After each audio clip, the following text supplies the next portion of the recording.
Welcome back to the series CyberSec, A Way of Life, brought to you by LnDToday and powered by Archon Tech Solutions.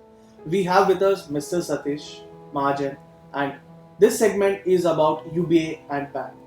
So, Mr. Satish, what's your take on user behavior analytics? How important has it become as it's gaining a lot of traction since the lockdown started? Okay, user behavior analysis was key earlier also. Mhm. Okay, but it has more prominent. Earlier we used to monitor physically. So today it is, since we are on laptops or desktops, I can monitor which site a person visiting, what is the kind of sites he visits, okay, what kind of data he transfers. Everything is monitored, and that gives a glimpse of the behavior of the user. And as people keep saying that 80% of the threats are internal threats rather than external threats. Okay. Okay, so because of this, I think managing behavior of the user is very important. So making them alert that boss, you are visiting the wrong site. Please be aware. Okay, viruses can come, malware can enter into your system, and that may damage the complete data. So, which is, I think that is what user behavior pattern we have to study for.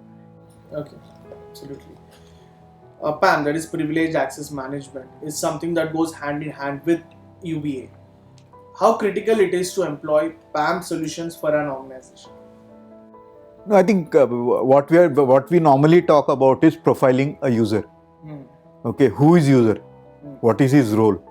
Okay, and based on that, what kind of access to be given to him? Okay. Is very important. Okay, you can't generalize in terms of giving access. Okay, there can be a user who is just using an application. He doesn't have to print anything, he doesn't have to transfer anything. I can give a basic access to that user. Somebody who is into marketing or maybe business development or maybe in graphics, we have to provide them the better access. Right? So basically when or maybe a programmer has to go to Google, he has to search for errors and all this stuff. So that profile is completely different. So when we talk about privileged access, so when we say privilege, is basically role-based access. Yeah. So we need to first categorize which role is required to this guy and put them into that role, and that indirectly provides them the right access to functionality. So it's a user defined. User defined role. Okay. So a host of IT standards such as PCI DSS, HIPAA, ISO 27001, and multi-factor authentication, password evaluating, etc. They are used for protecting data. Why is so much weightage given on PAM by these standards? Okay, I'll tell you, basically all these are guidelines. Okay, so when I say guidelines, that means they have given you saying that, okay, if you handle this, you should do like this.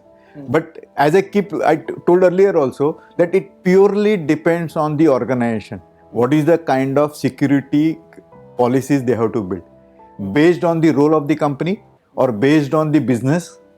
Okay, and based on that, I think if you say that the data is very critical of a patient, hospital has to go through some standards. If you are talking about the security area, like I'm managing the personal data more in terms of bank account, in terms of passport related information, in terms of visa number, or maybe in terms of your personal information like bank balance and all, you need to have a proper security guidelines in place. So all these are guidelines. So after this comes the policy. So then based on these guidelines, you can prepare the policy. And that will help you to build a better security organization. Absolutely. So my next question is single sign-on, is also gaining a lot of traction. What would you see as the reason behind this? I think there are too many applications to access nowadays. Okay, for a particular role, there may be 10 applications to access. And remembering 10 passwords at different level is going to be very difficult for a person. Okay, so the easier way, you log in once, automatically all these logins will be taken care of. Okay. So that will ease the process. Okay. So, but is it not gonna cause any threats because of single sign-on? Is it a boon? See, I'll tell you, the thing is, as I was telling you, everything has its own pluses and minuses. Yeah. So single sign-on has eased the process of accessing the application. Mm. But it may create a threat because tomorrow, if your machine is hacked by somebody else, okay, and after this, if you come across a situation where a person logs in and able to access all the information, then it's going to be a tough call. Yeah. So you have to be very careful when you are doing this activity.